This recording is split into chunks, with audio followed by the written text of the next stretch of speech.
Y'all can take this.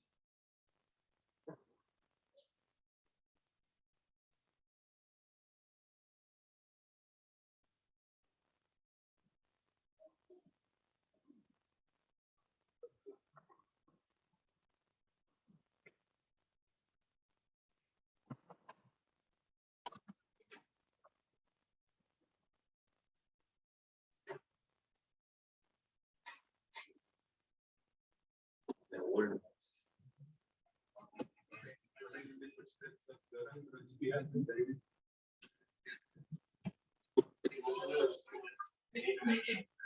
now everything is there in the mobile or the laptop. Before I used to have this kind of things.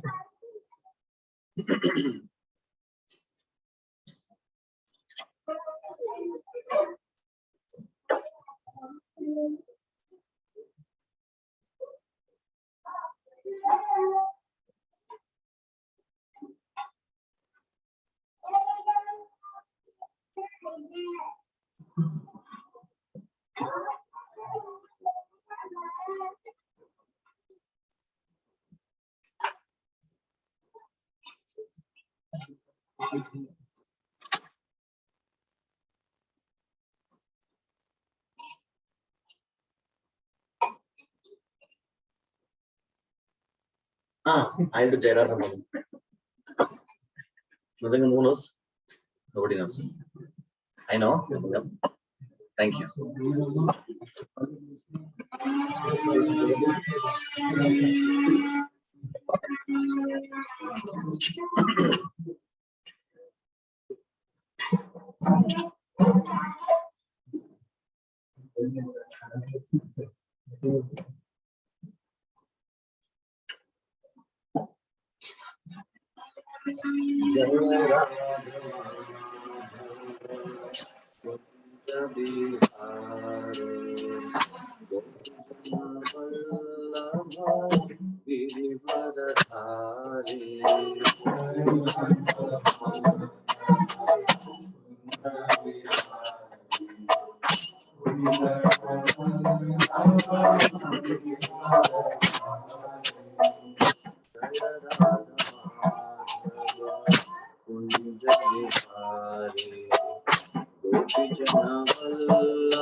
Om Ajnanatimirandasya Jnananjana Chakshurunmilitam Tasmai Shri Gurave Namo Vishnupadaya Krishna Prasthaya Bhutale Srimate Bhaktivedanta Swami Nitinamine Namaste Saraswate Devi Gauravani Pracharine Nirvishesha Shunyavadi Paschatya Dekshatarine He Krishna Karuna Sindho Dinabandho Jagatpate Gopesha Gopika Kanta Radha Kanta Namostute Tapta Kanchana Gaurangi Radhe Vrindavaneshwari Vrishabhanusute Devi Pranamami Haripriye Vancha Kalpa Tarubhyascha Kripa Sindhubhya eva cha Patitanam Pavanebhyo Vaishnavebhyo Namo Namaha Jaya Shri Krishna Chaitanya Prabhu Nityananda Shri Advaita Sari Gaura Bhaktavinda Hare Krishna Krishna Krishna Hare Hare Hare Rama Rama Rama.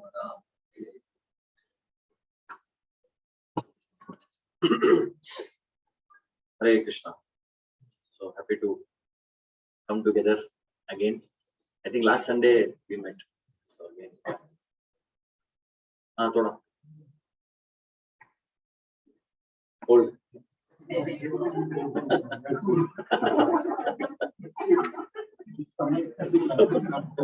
Yeah.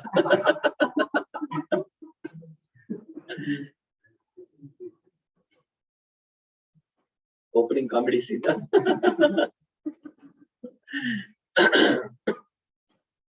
I was thinking, Prabhu said that this is a monthly, not monthly, this is monthly. Bi-weekly. Grasta. Every fortnight. This is a temple. Couples, they should invite they should organize a program.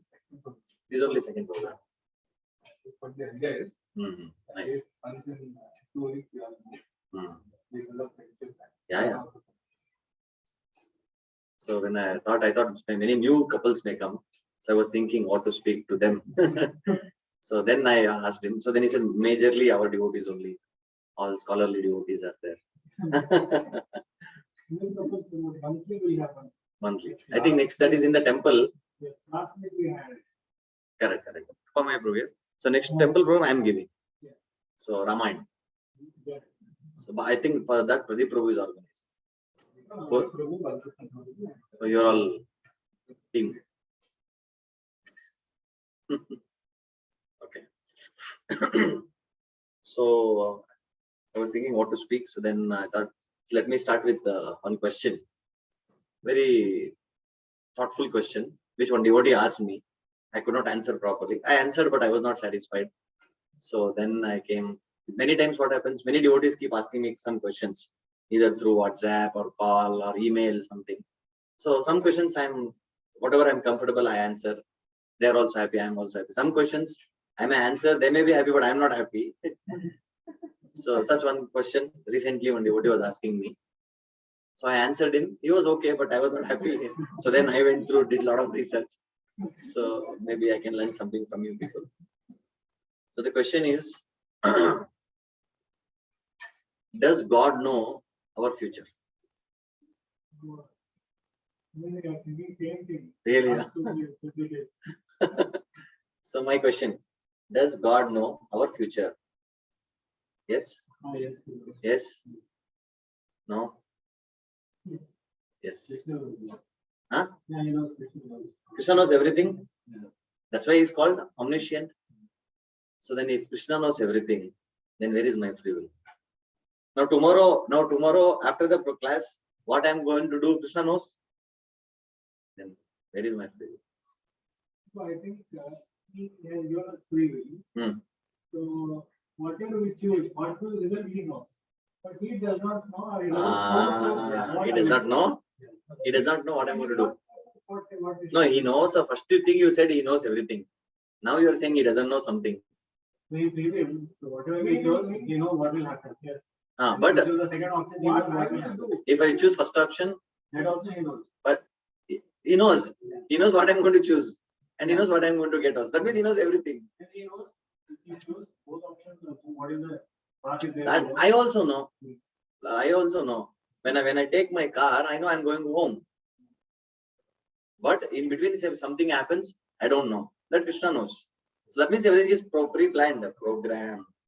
There is no free will. So, you give one example. I only gave. This is interesting. I want to know. How so within that boundary, it has a free will. What is the grass is the whether it's going to eat God's first cup, drink water. I mean, it has that free will within that boundary. But overall, he knows. I mean, within that boundary. Within the boundary also, whatever cow is doing, that also Krishna knows. He's knowing what I will do does not affect my free will. He knows everything, but he doesn't control. He knows what I'm going to do. In that, I'm exercising my free will. That means it's already programmed. No, the question is, this is what people ask. He knows that he knows the program. He knows what is going to happen. Hmm. According to my free will, how I'm going back, he knows. That is it. He's not programming me that I should behave. No, it is a program. Only if there is a program means he already knows. If I'm already aware of what you are going to do, that means I know that where is your free will. Now what you are going to do next step, I know already. This is what in programming, what do you do? That is what. I have the free will. But I know what you are going to choose also. So he only knows, he's not controlling. I'm having a free will. He knows that I'm having. He knows that what I'm going to do. That means I know everything, no? I know whether you are going to go after this program, where you are going to go, what you are going to do. All those things I know. That means already I know. Everything is planned. Yes, bro.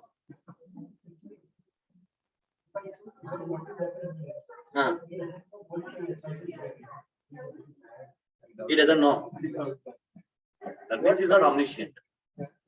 The definition is ruled out. He's not omniscient. When you say he doesn't know, yes. Whatever actions we have previously done, for that what reactions will be going to be coming, those reactions Krishna knows. But whatever actions I have done already, Krishna can reaction and that Krishna knows. And now what action I will that Krishna doesn't know. What I will do, that's because of my free will. That he doesn't know. What I will do. He doesn't know. You got the question? You can tell him the question.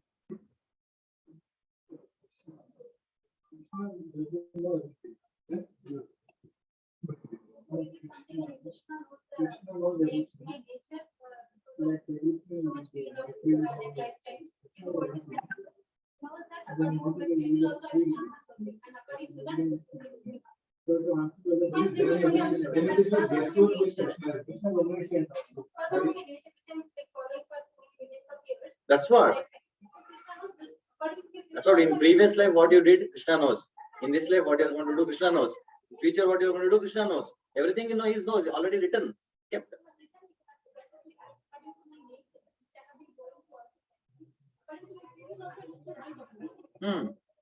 That means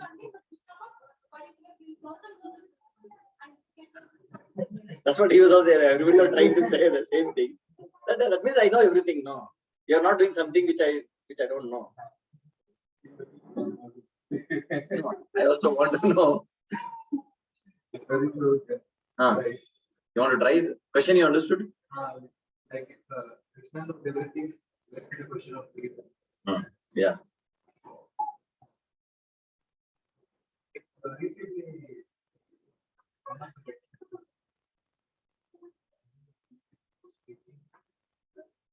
that Krishna knows everything about our material destination or whatever.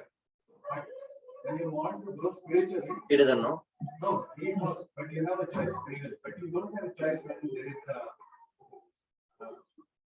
what you get clearly, right? That you don't have. You cannot make choice. No, my question is, I'm not questioning you are making choice. I'm questioning whether God knows your choice, what you are going to make the choice. Yeah, He knows. That means everything is a choice. Let us say I'm going, there is a wire. why, there is a junction, why junction. A Y junction, okay. Let us say, if you are going to take left, that is our free will. So if you go there, Krishna knows what I'm going to do. And if I take right, Krishna knows what I'm going to do. So whether I'm going to take right or left also, Krishna knows. That is the free will. That is the free will. That free will Krishna knows. That is what that's what you only said. Yeah. Because materialistic people outside, they will ask these questions. You can't answer. I heard some answers people taking some same question, but they forgot.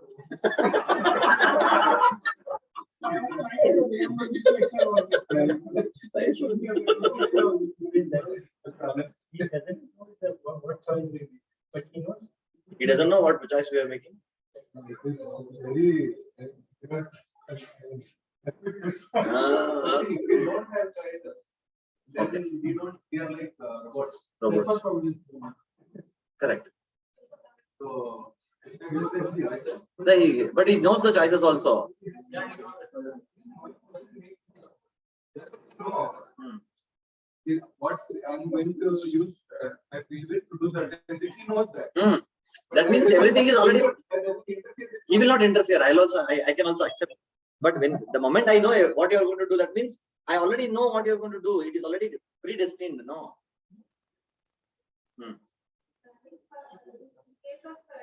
Any decision to take but in case of spiritual decisions, whether I should chant or not, whether you take all this, that Krishna doesn't know. No, my question is whether you have free will or not. My question, Krishna knows it. Krishna knows your future. That whether it's spiritual or material, I'm not bothered about it.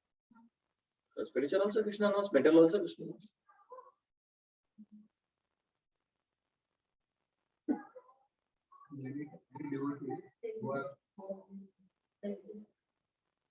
Also, you want to say something? Please, Mataji.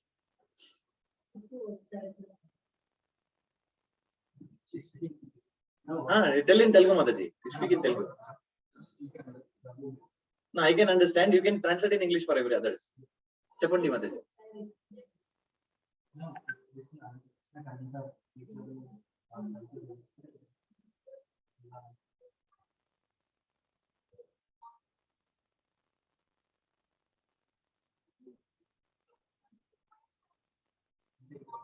So your online hello Prabhu is saying Krishna knows what all situation we are going to be in, to say the least.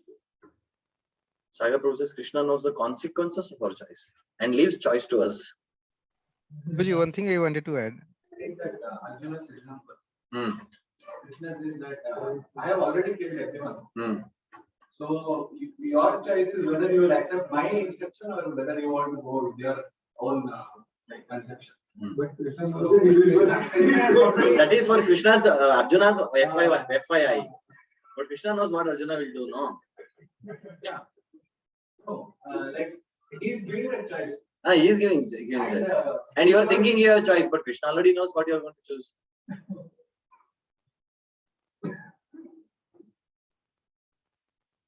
Let us go home. This Krishna knows.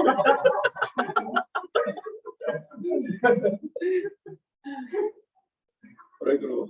You are the most intellectual person in the assembly. This question I have asked my counselor. Oh, then you should tell. Actually, I forgot the answer. What choice you are going to make, Krishna? If you take the left choice, he knows what you are going to do. If you take the right choice, so that That I also know. See, I will tell you that Y junction is there. Left side Mysore, right side Chikmagalur. If I go to right left side, I go to Mysore. I know why I need Krishna for that. So that is my free will. That mind you, whatever I can do is my free will. That is whether Krishna knows or not. That also is. Then where is my free will? Of the board, I'm going to make choices. So based on that, like three backgrounds, Krishna knows what I am going to make. But it doesn't need the help of three modes. What I'm saying is, based on my conditioning of the three modes, what choice I'm going to make, Krishna knows. Whether you are conditioned, whether you are unconditioned, or air conditioned, whatever Krishna knows. Pradeep. Krishna knows what they are doing. Okay, Pradeep provides something. Krishna doesn't know our desire. Desire is ours. Krishna will fulfill that desire. Krishna doesn't know how it is. It's our desire. Yeah, after that. It's our. So then omniscient, then you cannot say Krishna is omniscient, all knowing. No, even Krishna doesn't know the law of Radha. So many statements. That is his yoga maya, that all those things are there. Here we are talking about all knowing. All knowing. When you say he doesn't know, that means you cannot give that name omniscient, omnipotent, omnipresent. So you cannot say that. Correct.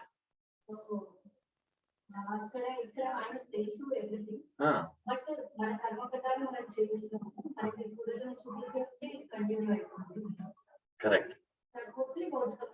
Now question is, we are doing, but Krishna knows everything. So that means everything is planned already. Everything is pre-planned. But when it is pre-planned, that is correct. That is actually solution. We have to do our duty now. Whatever is there, we have to do our duties. Mother is saying it's correct. Anything else? Krishna knows that, but how does it matter? Because he is not going to interfere with whatever. You had another answer? Yeah, similar to Yogamaya. That point I want to discuss. He knows everything, but he's under Yoga Maya. No, he wants to cover himself in Yoga Maya so that he can enjoy. But that comes in relation to enjoying devotee. Cannot be with me. True. Some questions, no, very difficult to answer. You cannot satisfy people just like that.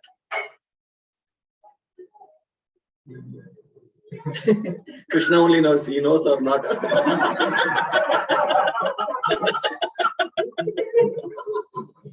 Good answer, Anantila Prabhu.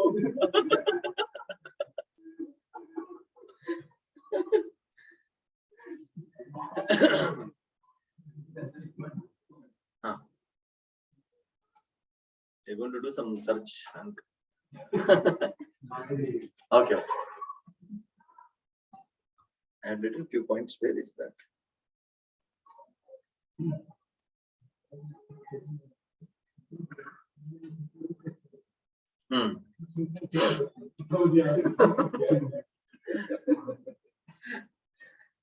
Okay. So actually, this entire in the entire material world, we work in a particular dimension, and little extra dimension we can't understand, we can't fathom. And especially when it comes to God, one of the definition of God is we cannot understand him. You cannot understand. First and foremost, basic definition we should learn is we cannot understand God. If you can understand and fathom, that means your understanding or your intellect becomes greater than God. This is actually Vedic definition of God. There is some Sanskrit word I forgot. Adoksha, Aksha, Adoksha, that is different. This is, you cannot understand him. That is one of the definition. So first thing is we need to become humble, that it is not that everything we can know. So everything we can't know. So first thing is that. Second thing is, as Prabhu was saying, Krishna knows everything. Krishna knows what we are going to do.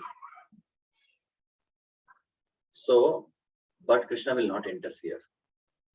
So Krishna knows, but he will not interfere. That is the point. Now that means if he knows everything is programmed, you consider it is programmed or unprogrammed, whatever it is. but you do not know. The point here, the most important point here is Krishna knows everything, but I don't know anything, so I have to work. If I know the future, then there is a problem. But you knowing me, you knowing my future. Now, for example, I am a guru, you are my disciple, and as a disciple, I am seeing your activities. I know you are going to fall. Okay, but I will not interfere. But you have to make a choice. You have to make a choice. And if you come for help, then I will help you. If you don't come, then you have to make a choice. So second point is this, that yes, Krishna knows everything. It is not that he doesn't know anything, but the point here is he knowing is how it is going to help me, because he is not going to interfere with me.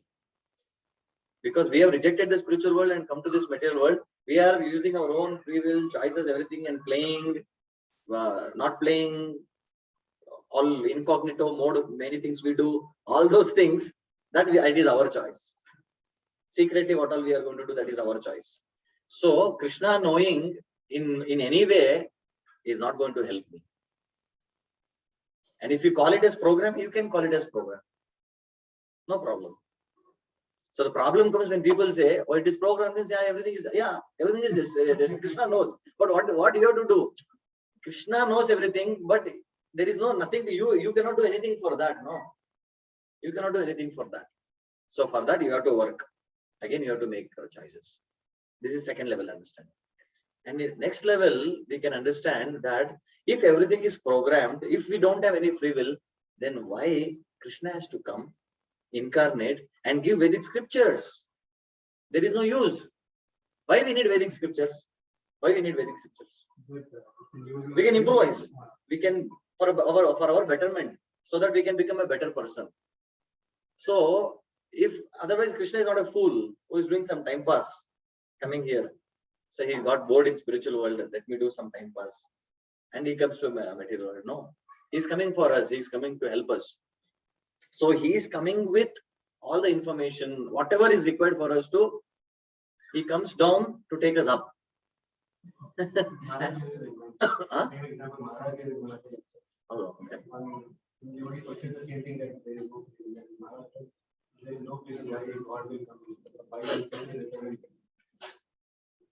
This is actually Jiva Goswami writes in his Sandarbhas. Yeah. That's why many senior devotees quote this example. So why then there is no need for scriptures, there is no need for incarnations, there is no need for Leela. If everything is, there is no free will, everything is destined, then why we have to come here and sit and talk and discuss, ask questions, get answers, serve devotees? No. Anyway, one day you're going to come back to God, you're going to become a pure devotee. Just lay down and become a lazy person. So that doesn't work. So we have our free will to do, and what free will, what choices we make also Krishna may know. Krishna knows, as I said, everything in this dimension, material dimension only we can understand. So there are some things like time and space. Now the problem is we are talking so much about future. What is future? The time has three parts: past, present, and future. And for Krishna, where is future? Krishna exists eternally. There is no time factor. Time factor doesn't work with Krishna. Time factor doesn't work in spiritual world. What are you talking about? So, with my material intelligence, I am trying to understand the supreme intelligence capacity. It is impossible. Our intelligence capacity only we can't understand. So when it comes to time and space, Krishna is beyond this time. Meaning, Krishna is beyond this past, present, and future. Kala. He is beyond Kala. Second is beyond this space. And in this space, only 3 dimension only we can understand. Even Duryodhana could not understand 3.5 fifth dimension or 4 dimension. When that Maya in Indraprastha, when they created, when Indraprastha they created this Maya Lokna, so there Arjuna thought it is water and he was not walking, but it was actually land. So then he thought, oh, again it is land only. He put his feet, he actually fell. That is the 1 dimension extra we can't actually fathom here with this material. Sorry.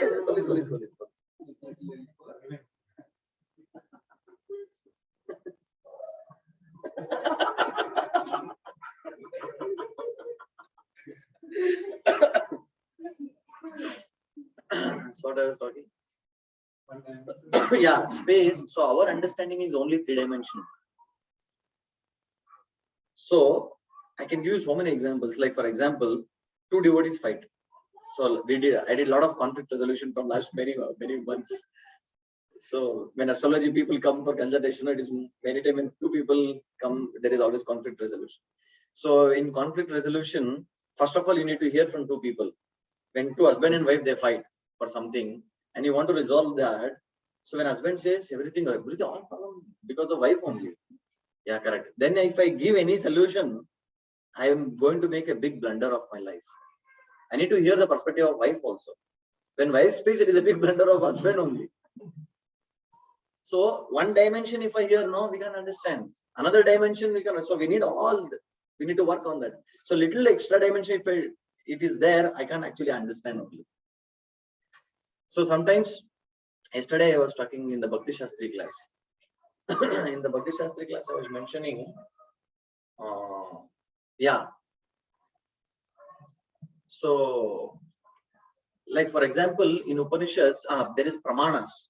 What are the pramanas are there to prove some truth? Pratyaksha, Anumana, Shabda. This is what we have learned. There are 10 more pramanas. So there is one Atta. What is that? Atta. There is one pramana I was quoting in the Upanishad class. So there are two contradicting statements. Like for example, Ravi doesn't eat throughout the day. First sentence. Ravi doesn't eat throughout the day. And second statement, Ravi is becoming fatter day by day. He's putting on weight. How it will? These two statements, does it make sense? So first sentence is Ravi is not eating throughout the day. Second sentence is Ravi is becoming fatter and fatter. So now how to reconcile these two statements? So in this situation, when two contradicting statements are there, to reconcile these two, to understand these two, you need the help of third statement. What is the third statement? Ravi secretly eats in the night. Now both the statements are true. Now if you don't bring the third dimension, with this two dimension, you say, Prabhu, what are you talking? It is foolish. It doesn't make sense. It is complete contradiction. Two statements which are contradicting to each other became very meaningful just when you had the third statement. This is another praman.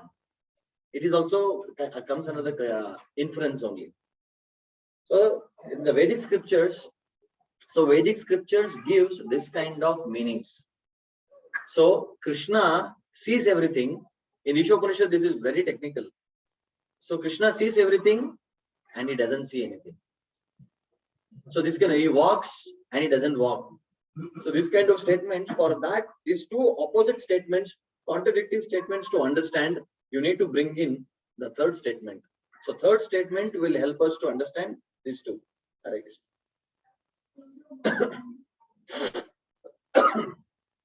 Makes sense? So similarly, so when we talk about Krishna, he is beyond the space and time. This space and time. So because of that, we cannot understand. So the next level. Now, as somebody quoted the example of cow. So now cow is tied with the rope, and as per the radius, the length of the rope, that much circumference, the cow has a free will. So similarly, all of us have free will to the limited degree only. But when you start using your free will rightly, your free will, the length of the rope keeps increasing. So then what happens? Once you are completely done, then there is no rope only. That is Narada Muni. So Narada Muni doesn't have any rope or no restrictions. He can do whatever he wants.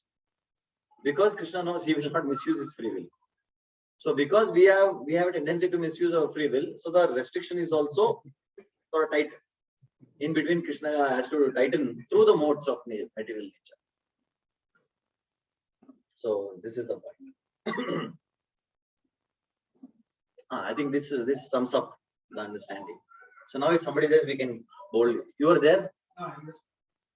No, we gave different answers. You missed it. Recording is there. So in that way, we can say that yes, God knows everything and he will not interfere, whether he knows or whether he doesn't know. That is left to him. Why are you bothered? Why are you bothered? You do your duty, no. So the problem happens that everybody wants to just, why materialists out, non-devotees, they want some justification to say that you are wrong and they want to make, and they don't want to practice. The moment they understand, no, they believe, they have to practice. So they have to follow. So that is why most of the people, they cannot take up spirituality. Because when you accept it, when you have put faith, then you have to practice. And it is a price. You need to pay the price. And it is not easy. This price is not for everyone. Everyone cannot afford. So because of that, only few people who are sincere, honest, and they try to do that. And after even when we practice also, definitely there are so many mistakes we definitely do. Now we will read one shloka from Srimad Bhagavatam. It is 11.2.36. 11.2.36 you can open. Water.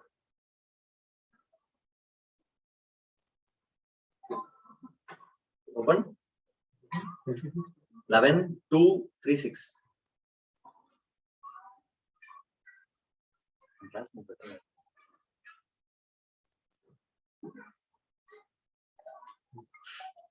कायेन वाचा मनसेन्द्रियैव बुद्ध्यात्मना वा न श्रुतस्वभावात् करोति यत्तत् सकलं परस्मै नारायणायेति समर्पयेत्. Those are from Brahmin background, you know this shloka, but never knew the meaning. कायेन वाचा मनसेन्द्रियैर्वा बुद्ध्यात्मना वा न श्रुत स्वभावात् वा न श्रुत करोति यत्तत् सकलं परस्मै नारायणायेति समर्पयेत्. So in our Sandhya Vandan there is this shloka. It is a little different. Kayena vacha manasendrerva udatmanava prakrite swabhava karome yat sakalam parasmai narayanati samarpayam. So what is the meaning? Kaya means our action, body, action. Vacha, words. Manasa, kayena vacha manasa indriya, all the senses. Eva, prakritihi swabhava. And all of us, we have got certain swabhava. Prakriti swabhava, buddhi, buddhyatmanava, buddhi also. Kaya, vacha, manasa, indriya, buddhi.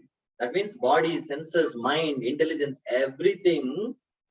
How you should use? You should use as per your swabhava. With all this body, mind, intelligence, and senses, all of us have certain swabhava, certain nature. So, using that nature, Prakriti Swabhava, Karoti Yadas Sakalam Parasmai Narayanati. So, you need to offer God all your body, mind, intelligence, and your Swabhava also. So, meaning, so we need to work in this world as per our Swabhava. So, this is very important. So, many times, most of the devotees, most of the people, they are not happy with what they are doing because they are not doing things as per their Swabhava.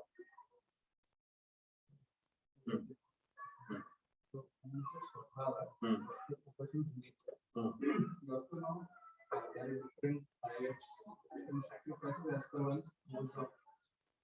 So if a person's swabhava is like say as Brahmanas and Sattva-guna, Kshatriyas and Rajoguna, then Vaishyas Rajoguna, Tamoguna, Shudras and Tamoguna. So if a person's swabhava is that of Shudra, that is Tamoguna, so we should have the diet also like that. Diet as per Tamoguna. There we are encouraging them to be more subtle, especially in context of devotees. Hmm. So, or maybe my mentality would be to do like laborious work. Hmm. But should the diet also be as per the Swabhava? Or What do you say? where Right? everywhere we are asking you become sattvic, sattvic, sattvic. Hmm. But when it comes to occupation, we are saying what is your Swabhava you do. So that's what Krishna also tells. When it comes to this is one Swabhava, Krishna tells Chaturvarne Maya Srishtam Guna Karma Vibhagasha. So you belong to which mode is based on your guna and your karma. Okay, as a human being, we have to eat. This is Manusmriti gives. If you want answer for this, you need to refer Manusmriti. In the Manusmriti, in Manu for Manav, for man, for woman, he says very clearly what one should eat. That is Ahar Satvika. If you want a good, healthy body, you need to eat healthy food. That is Ayu Sattva Bala Arogya. So that is mode of goodness food. So when you eat Tamaguna food, your health will deteriorate. That nobody recommends. So that is, see, all this, everything in this creation, it comes under three modes. That doesn't mean that if you are a Vaishya, you should Shudra, you should eat Shudra food. No. You are a human being first. For that to maintain your body, mind properly, you need to eat good food. But even if you eat good food, now our devotees don't eat onion garlic. Why? Why? Why we do? Passionate desire. So now you don't have passionate desire. From when you are not eating onion garlic, you don't have passionate desire. Devotees, Prabhu, every time whenever we give first question, Prabhu, how to overcome lust. Prabhu, onion garlic nahi खा रहे. छोड़ो ना क्यों आसर है ये सब प्रश्न पूछ रहे हैं. You're not eating onion garlic. So now because you are eating sattva you are becoming very sattvic. So much of passion, ignorance is there inside. Right? So that is not, you cannot connect everything like that. Three modes are different. For a human being, this is given, and this is guna karma. So you belong to which varna? It is based on guna and karma. That is the point. Yeah. Okay. So as per our swabhava, now why I'm saying, now after doing astrology, and so many devotees come to me, so I had this particular perception about bhakti, tivra bhakti, and everybody should do this, everybody should be like this, everybody should attend morning program. So many things it was there programmed. Now I see this devotee, initiated devotees having so many problems. Devotees practicing from so many years, they have so many problems. How this is working? So I also break my head whenever I meet people come with a problem. So then I understood most of the problems are because we are not doing things as per our swabhava.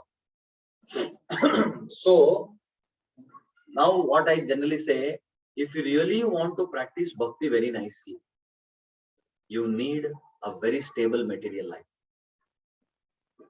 Very stable material life. And that stability comes only when you do things as per your swabhava. So once you have material stability, so then only you can focus on bhakti, then tivra bhakti. Now when any problem comes from Prabhu, tivra bhakti, you are not doing your bhakti properly. So when that is what we give solution. So any problem, lust, you have a problem, that means you are not attending morning program. Last 1 week, how many days you missed? So this kind of questions we ask. But a problem is, he doesn't have a good relationship with wife. You just imagine if there is a fight in the family, you cannot chant next day morning. Now, in the company, they send your salary slip. Salary slip they send, no? So please find the attachment, your salary slip, and you open the mail, there is no attachment. Then you will understand how much attached you are to that attachment.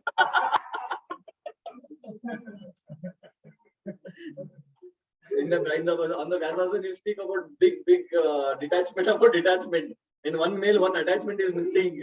How much attached we are, we will come to know. Messages? Yeah.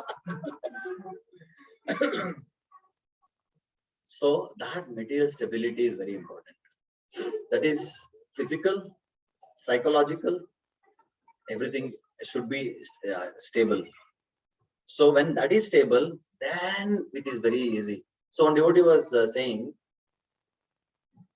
yeah, why Westerners, when they took up Krishna consciousness, many people left, right? Thousands and thousands of, now who are there? Only very few hundreds devotees are there, Prabhupada disciples. Most of them, they have gone out, gone away, or they are not practicing very seriously. But in India, it is successful. Anybody would like to crack this riddle? Why it is so? Actually, I heard this in one monk's podcast. Chaitanya Charan Prabhu, there is one devotee. What I'll tell you, very intellectual, very intellectual. I never expected that kind of intellect, and his speech, his sentence. Chaitanya Charan Prabhu was, wow, Prabhuji, amazing. You were saying like that. Proper disciple, like French beard and all, with pant shirt. He came and he spoke. Garud Prabhu. Garud Prabhu, maybe. Garud Prabhu. Powerful. I had not heard these people because Chaitanya Charan Monk's podcast is coming. So seeing the title, first 10 minutes, 15 minutes I hear. If I like that 15 minutes, then I'll continue. So hours and hours I hear. So this podcast, I was very appreciative. So he actually made this point, very nice point in that podcast. Anybody would like to say? Because of samskaras. Emotions are fuller away from us. Okay. The kind of samskara. Anything else? It's like the bodily makeup of Indian devotees. They are very close to Bhakti. In the DNA, there is bhakti. They have forgotten. Once it is reminded again, it becomes easier for them. Anybody else? So this Prabhuji was saying very interestingly, he said, this Western devotees, in all their family life, there was only a broken family life. Very unstable life.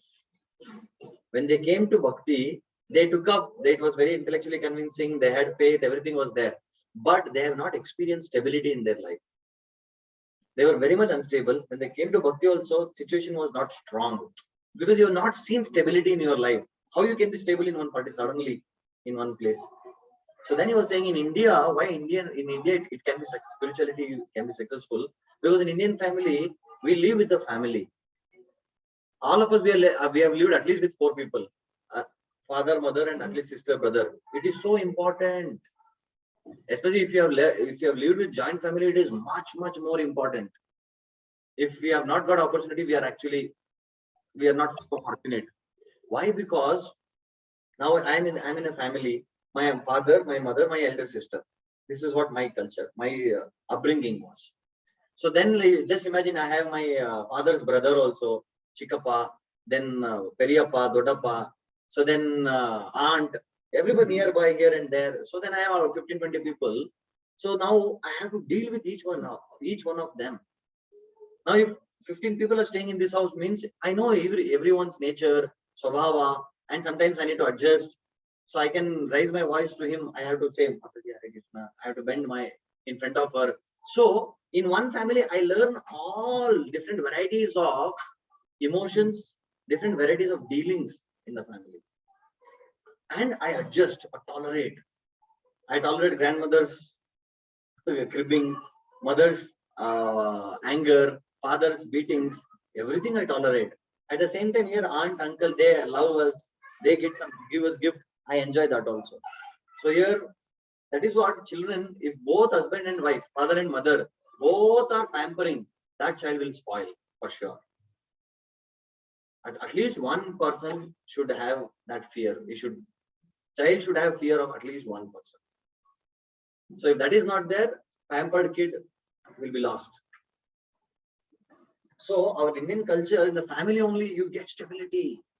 Psychological stability, wonderfully you get in the family itself. So then only thing is material stability. For that you need to work on. As that also comes because of your previous life's karma phala, everything. And if you're intelligent, you may get into education and other things. Otherwise, you do some business. So again, the material stability also becomes very easy if it was a joint family.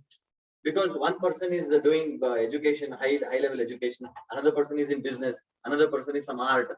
So you whatever you want to do, people are there in the family only. Wow.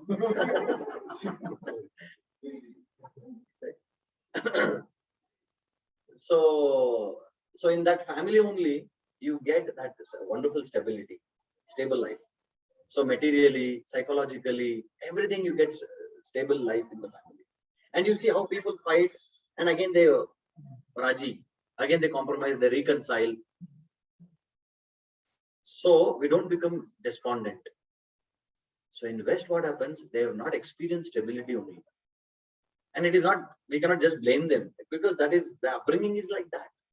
So there is no stability, and when they come here, how long they can perform or stay, and they cannot tolerate if somebody says something. Now, if I have tolerated, if I have seen people tolerating, now I know how much my mother tolerated my father. Even though my father was like a terror, my father was so strong. Now we were living in a, what do you call Vatara? In one place, four houses. Three houses. So 2 houses, mine was just opposite the road entrance. You're staying, and there is a main road. You have to come like this. You need to walk for 300 meters. Then immediately left side is our house. If my father comes in the main road, my aju baju people will go inside. The parents, my friends who were there he was like that. It is not that he has fought with them. His personality was like that. His personality was like that. Anand's father came around, everything. So if I'm watching TV with my legs forward, if my father is coming, I'll switch off. I cannot, in front of my father is sitting, means I cannot sit like this. Just now in the car when we were coming, I was driving. My abai was sitting and he was putting feet on the. I never got opportunity. It is not like that. I told him this is not a good culture. So you cannot. The attitude is not correct. You should actually. Then he said, for him, he is also a lot of ego is there. Whatever you tell, I do opposite. Today whole day, I have to tell opposite if I want to get it done. Something. I tell, okay, keep the feet above. Then okay, fine.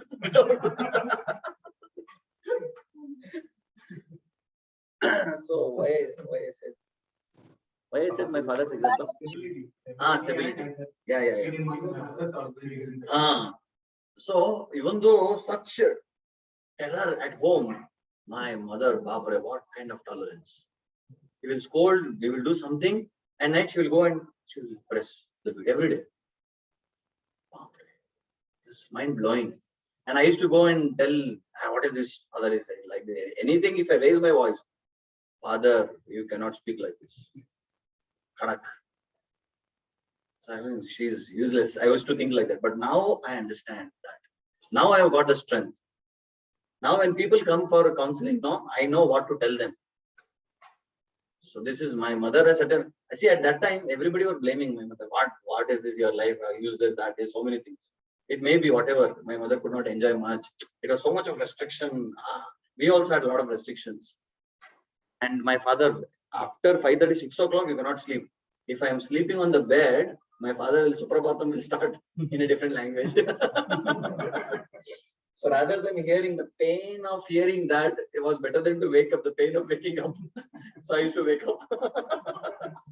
So I used to curse at that time. Now I cannot sleep. Even if I sleep late, I get up early. And if alarm rings now, first ring, I get up. My wife says, how do you get up? She says, when you're sleeping, slowly you have to wake up. So, how? If I wake up like that, my whole day I'll get a headache, she says. That is a practice I got my father. So hats off to my father. That is why many in our life, many situations, at that particular situation, we may face some problem, but we understand about that particular situation maybe after many, many years. Radhika? So like that. So we need to be.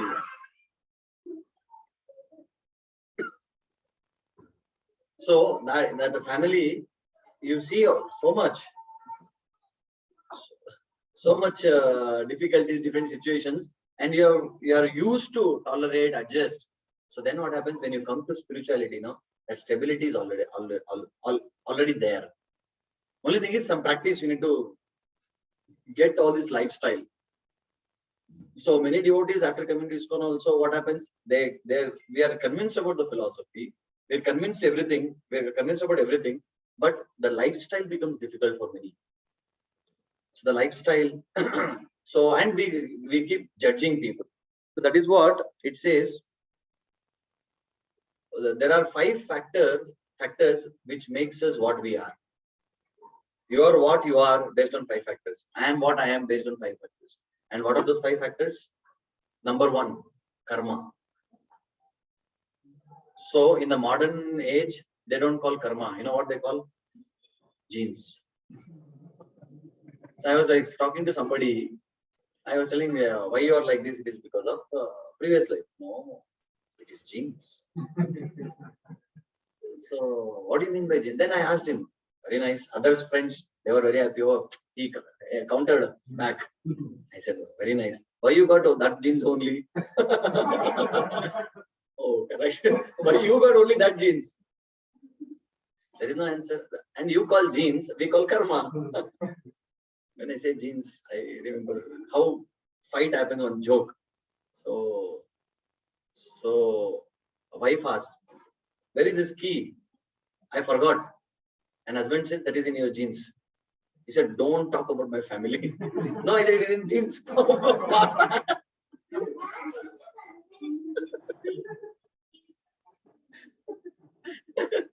It is in your genes. He said. And immediately there was a fight. So that is first is karma. First factor why we are like this, because of our karma. Previous life, how we have lived, and that comes. And second factor is our upbringing. First is karma, second is our upbringing. Our upbringing also matters a lot. If you know psychology, in psychology, whenever people go with any problem, you know what? First they ask, how was your upbringing? Can you tell something about your father, mother, how they raised you, what all feelings you underwent?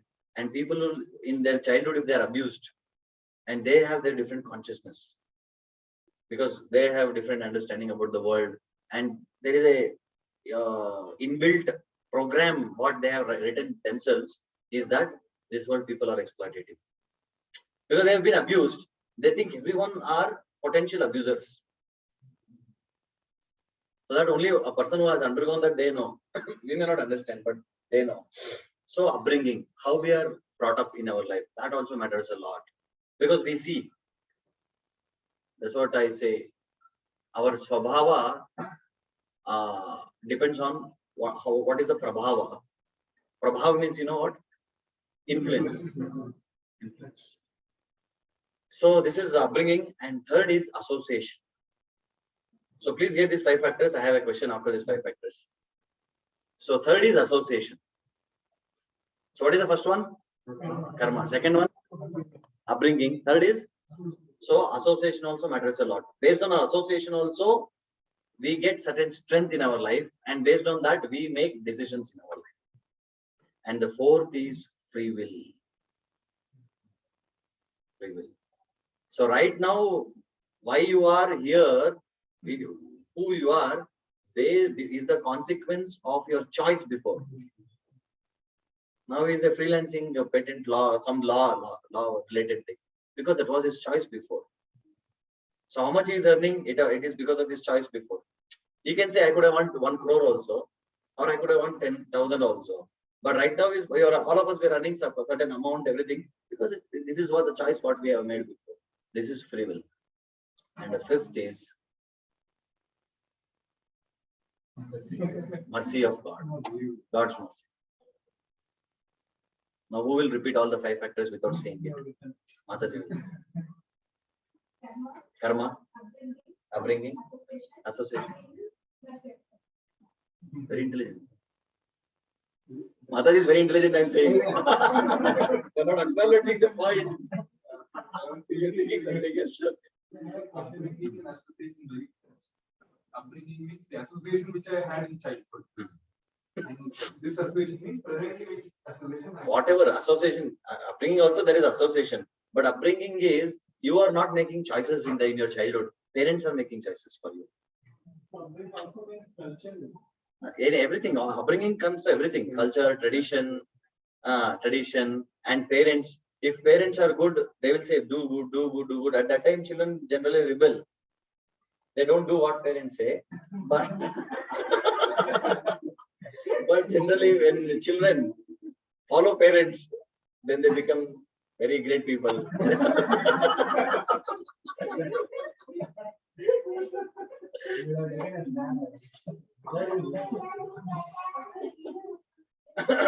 It's okay. The time when starting function English and now listening to you. Yeah.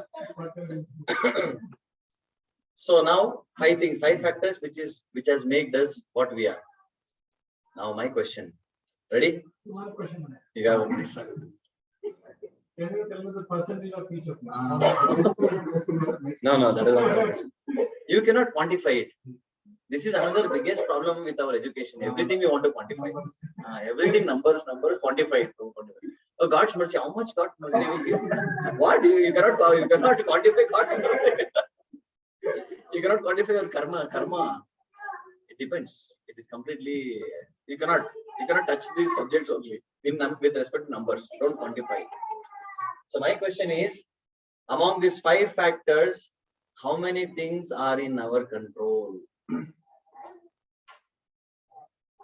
Let us go one by one. I will tell you, say whether it is in our control. Karma. Is it in our control? Karma? It is not in our control. Upbringing? No. Not in our control. Then God's mercy? Not in our control. Association? Yes. Free will? Yes. So among these 5 things, only 2 things are in our control. Even in the 2 things, free will is, to a great extent, is not in our control. It depends on our association. Because from association, we derive inspiration, we derive knowledge, we get influence, we get pushed, everything. If you are in a right association, right time when you take guidance, you can make a big decision. One very nice quote about association I heard that you are average of 5 people you associate. Famous. Yeah. I quote that whenever I speak about association. So, in that association free will, what we have choice is only association. Again, to choose a right association, we need free will.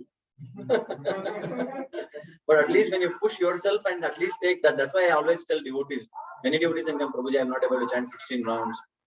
And they have done some mistake. I'm not able to do this. I'm not able to do that. It's okay. This material world, everyone does that. So what you should do, at least once in a week, associate with devotees. At least make sure that you don't lose hope about devotees. If this one association is taken care of, we can get chanting back, we can get all other things back. But this association is very good. The moment you go out of association, first thing happens is you lose taste for chanting.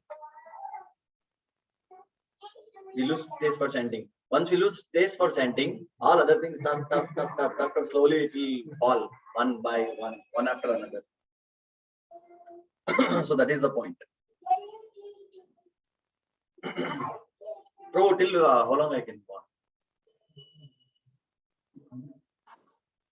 I have a topic I just introduced. Till now, it was an introduction to my actual topic. 7:30 is okay? 7:30 is okay? It's 7 o'clock. Till 7:30 I can speak.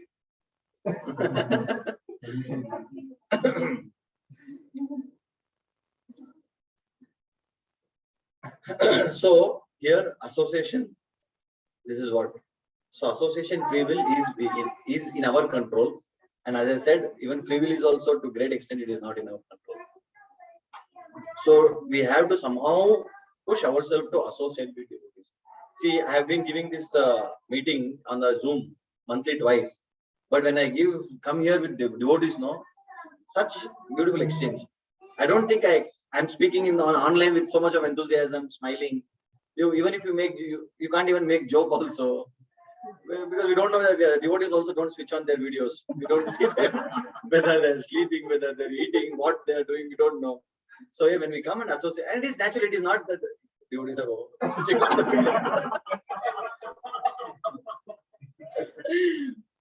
and it is accepted because they're in somewhere they're taking this, squeezing some time for the class. But when we come here in the association, Haribol. So when we come in the association, that is a different ball game. So we get wonderful. This association increases our capacity. Radhavogopinath Prabhu once he was saying. So this association we get two things. So in association we get two things. One is our capacity increases. Second thing is whatever you do, you relish it. So then he was giving the example of a drunkard. So drunkard, whenever a drunkard, generally he doesn't go alone to drink. So if you go alone, you may drink one bottle. But when you are in association, you drink one bottle. If all friends, na, or one more, I'll pay. Take one more. So friends actually will push us. In the association, capacity increases. Every time you used to drink only one bottle. Now 8 bottles. So 8 bottles you drink. And you vomit after that. And next day when you meet, yesterday we vomited. So nice, no fun. It was. You're relishing your vomiting also. So this is the power of association. So then what happens when we associate with devotees, they give us a good idea what we should do. So my topic was actually, this is idea. It's acronym. IDEA. So idea for successful, you can say spiritual life or whatever, successful life. So first I stands for identity. So first of all, we need to understand our identity. I think all of you know this story.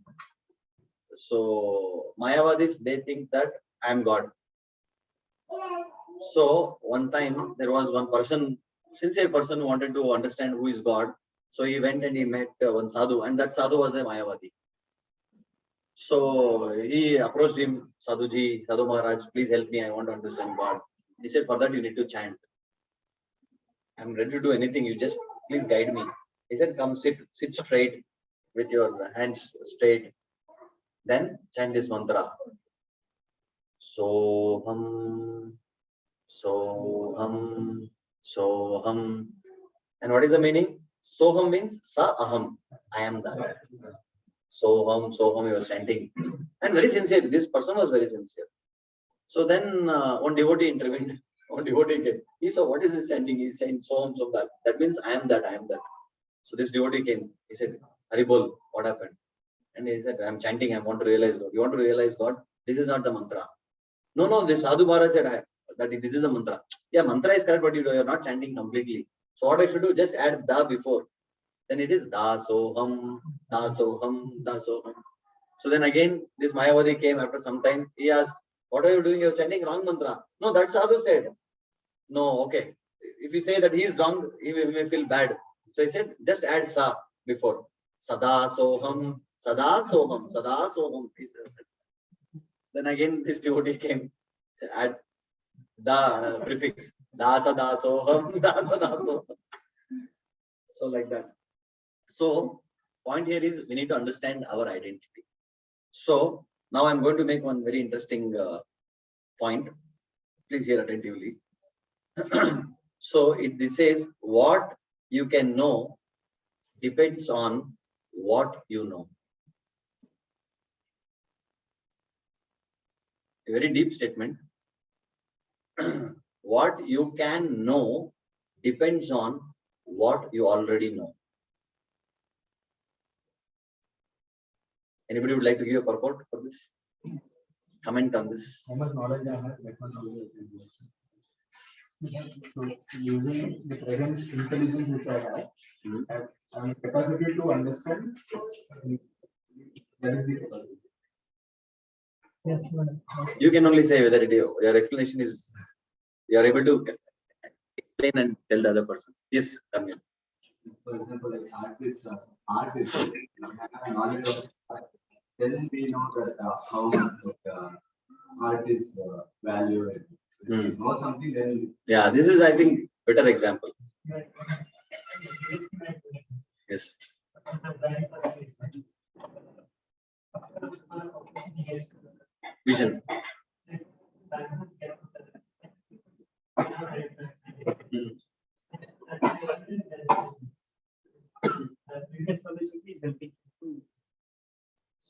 here what you can know, please meditate on this point. You may get more deeper realizations in the future. So what you can know depends on what you already know. So meaning what we can understand depends on what already we know. So that is why Krishna also in the Bhagavad Gita, he says, what is that sloka? Mata Data Pitamaha. No. Ninth. He knows 5-6 chapters full Bhagavad Gita. Pitaham asya jagatam Mata Data Pitamaha. So Krishna in this, in many slokas about knowledge, transcendental knowledge, about 10th chapter, 4th chapter, Krishna says, I am the sun, I am the moon. Among this, I am the Mount Everest. Why Krishna is saying all these things?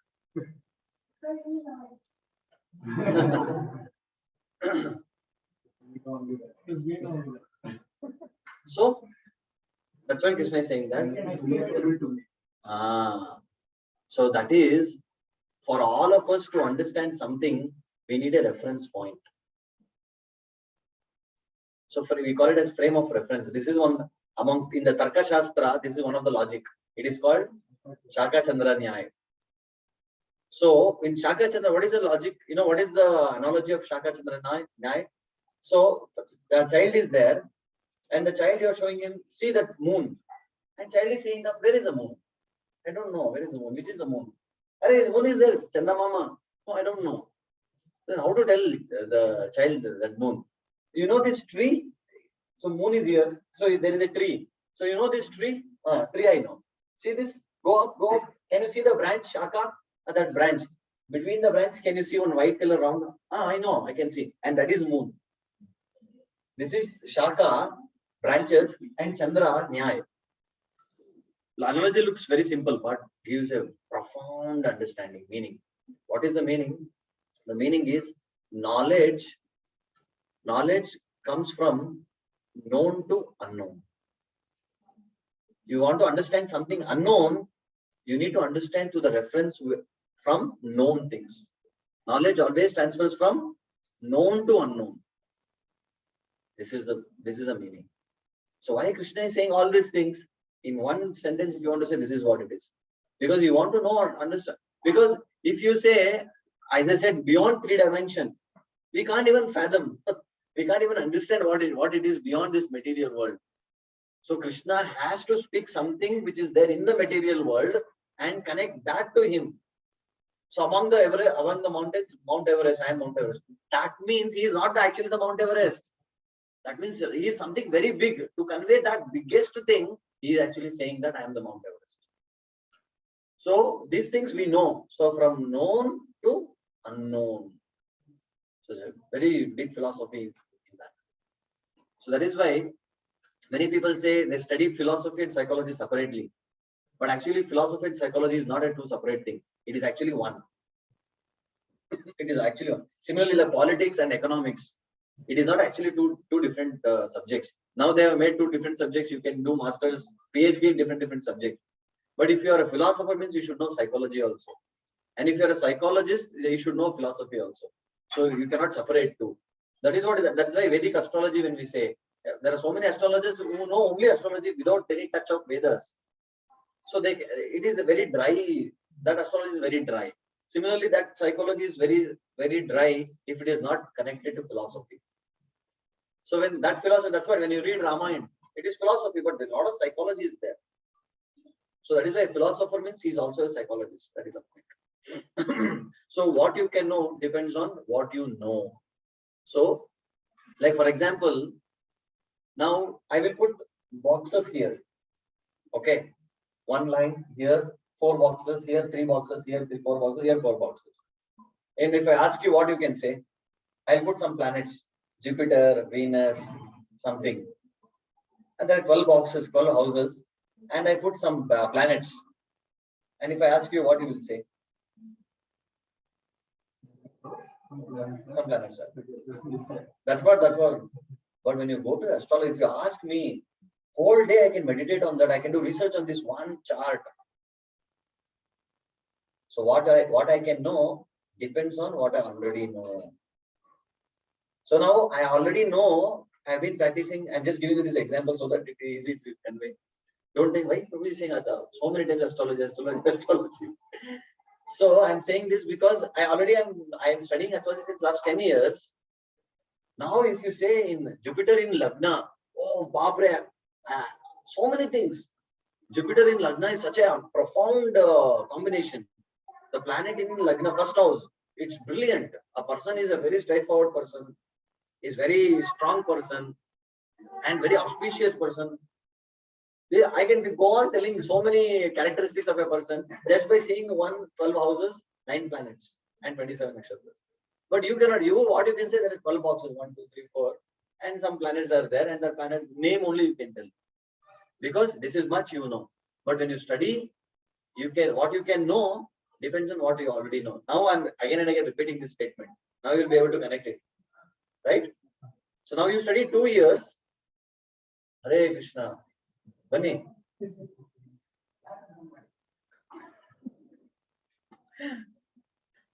You should also share something. Come.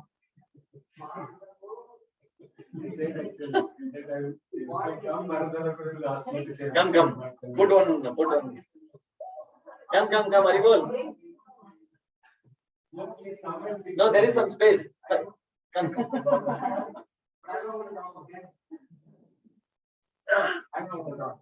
It is there. Sit. Okay, I'm not going to talk. 5 minutes. No, 5 minutes. he promised me.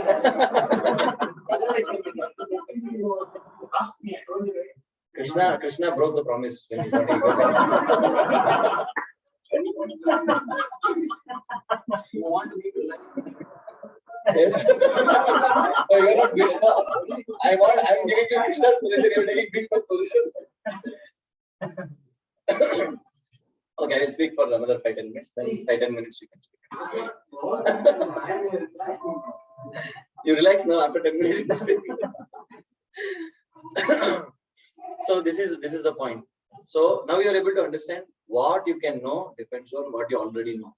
So the more you spend time, that is what when we read Bhagavad Gita or Bhagavatam, we understand to some extent. But when senior devotees who have spent 20 years, 30 years, scriptures they have been studying, when they read the same purport, it's eye-opening. It's literally eye-opening. So that is the point. That's what recently I was reading Sarvadharma Parityajya.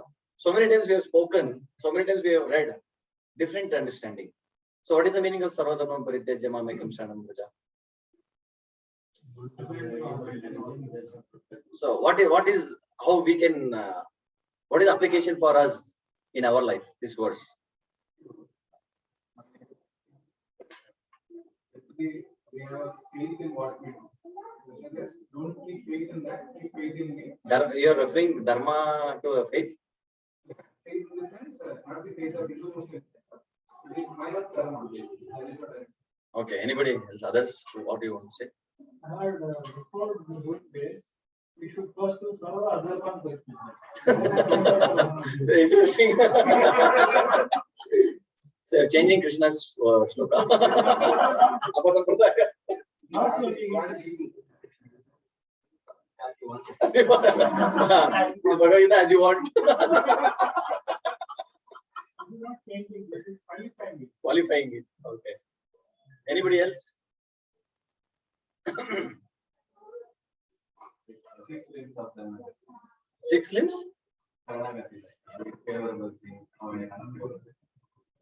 That is dharma. What Krishna is saying. How we summarize the shloka based on that 16. Practically, how we apply it, following the 6. Okay. Very true. What I heard in one lecture is that Krishna told Sarvadharma, but he did not tell how to surrender. He has told him Chaitanya Charitamrita. How to surrender is called Chaitanya Charitamrita. Now, interestingly, this verse, when Krishna said, Sarva Dharma Parityaja, give up all the dharma. And he says, about Papa, you don't worry, that I will take care. It's like eye-opening. Wow, this angle I never saw. Sarva Dharma Parityaja. See, when I ask you, there are two things, dharma and papa, which is not good, which is better. Dharma is better. But Krishna is saying, give up all dharma. And boss, what about papa? I am there for that. Quite interesting. So, who wants?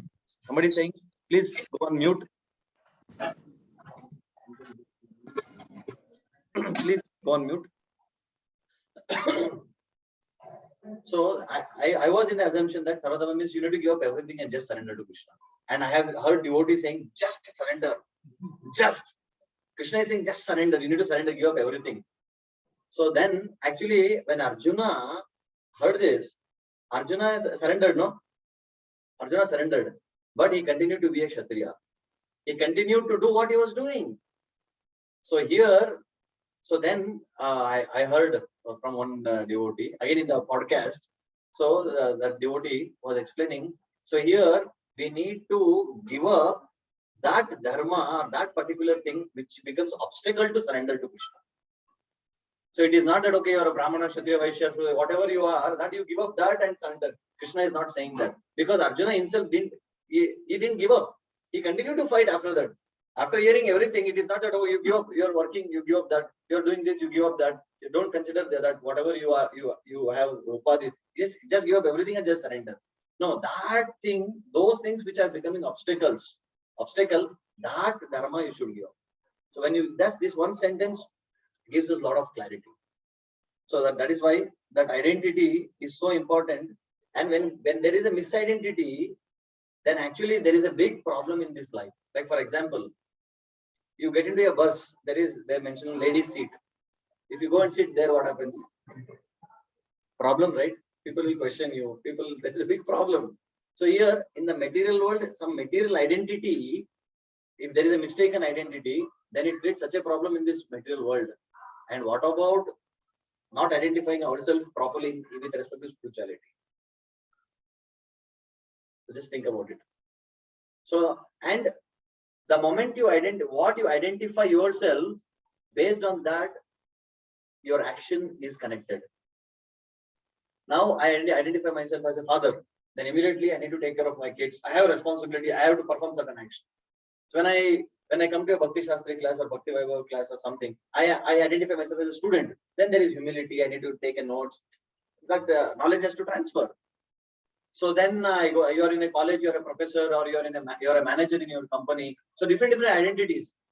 So that identity as a manager, you need to take care of that work properly. So that is why we should know our identity properly. When we do not know our identity properly, then there is a big problem. That's what there was one joke. Should I tell? One time there was one mental asylum. So there was the Prime Minister of India. So when he became a new Prime Minister of India, and Nehru, they say, but I don't know whether it is Nehru. So I say only Prime Minister. So then he said, I want to visit all the different departments. One day he went to college, university, education department, then medical department. So in that mental asylum, you take me to the Nimans. So the main chief of that place, director of that Nimans, so he took the Prime Minister. He showed, this is our how we treat here. This is scanning everything. Then he came to the mental asylum. This is mental asylum. All patients are mentals here. Then he said, okay, take me. So one person he called somebody, I want to talk. And he said, they are dangerous people. It's okay, I'm Prime Minister, no. So call him. So he called one person, he came. So he said, what is your name? Prime Minister asked. And he asked, what is your name? And he said, I'm Nehru. And so what are you doing? He said, you don't know me. Who are you? What are you doing? And he said, I'm the Prime Minister of India. And he said, before joining here, I used to say the same thing. So point here is identity again.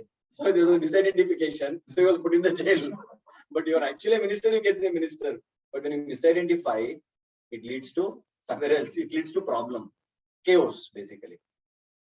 So that is why we need to be very careful about our identity. So whenever I speak about the science of soul, there is a beautiful verse. One time, one person asks Ramanujacharya, about does really soul exist? We say we are all Atma, but I don't understand. So how to understand this?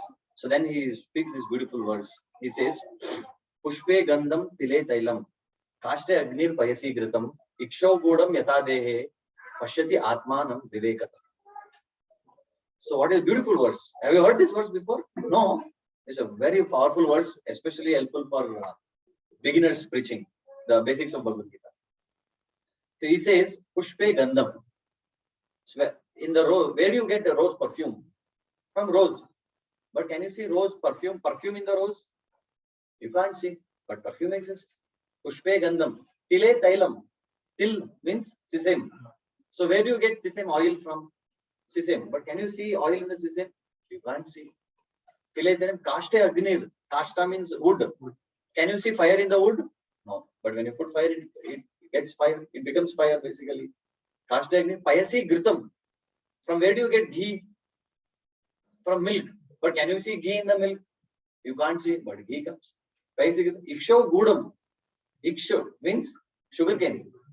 Where do you get good from? Sugarcane. But can you see good from in sugarcane? You can't see, but you get it.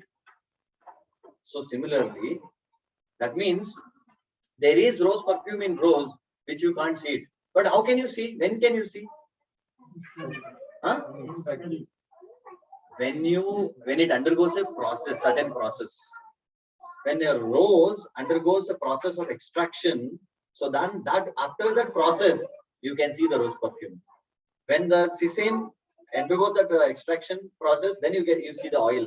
So when the sugarcane undergoes that molasses, then you see the sugarcane juice, then wood. So like that, all these things. So all these things you can't see, but it is there, but you can't see. But you can see grossly only when it undergoes certain process. So similarly, Pashyati Atmanam Vivekataha. So similarly, if you want to see a soul, the Atma, you need to undergo that process. So only when you undergo that process, then you can see yourself. Such an amazing verse. Many times we do not know this verse actually. Somehow I came across this verse. Very beautiful verse. So very convincing, right? Anything you want to see, actually it is not there. But you can see that only when it undergoes certain process. So similarly, you can see Atma by undergoing the process called Atma Sakshatkar. That is chanting, hearing, reading, association, everything.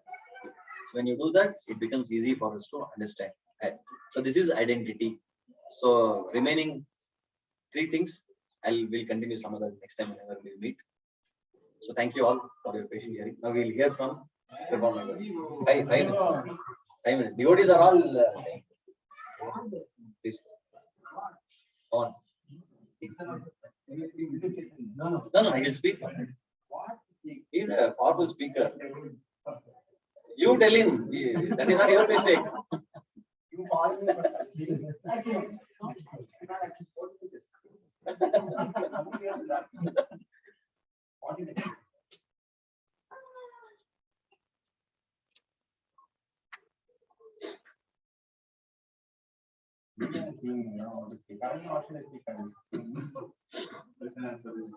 If you have any questions, definitely. Actually, I began today's session with a powerful question.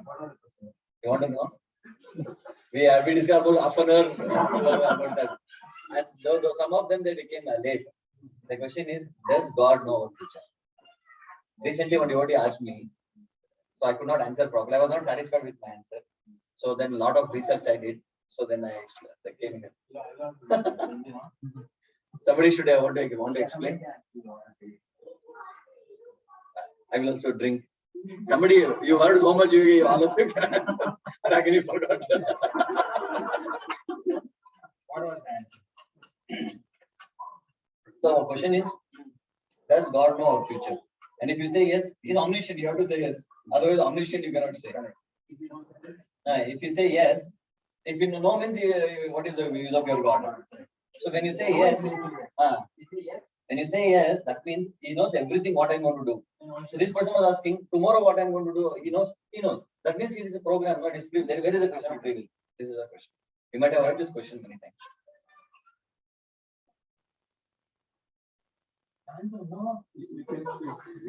You can give your vision, then they will say. Now, last, that means. Anyway, so my understanding is very simple. Krishna knows, but just like a child, we can easily make out this. We don't fall sick. We know it. We don't fall sick. We don't know that. But whether they need ice cream or not, step to that. The step that they take is a free will. Either the internal energy or external energy, that free will is with respect to the living entity.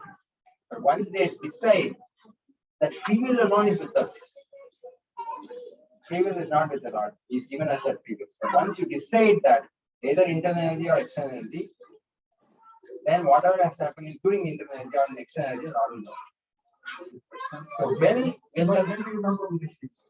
the question remains that whether we will take that ice cream or not, that is also Krishna knows. Krishna will not, but he assumes to be not knowing it already.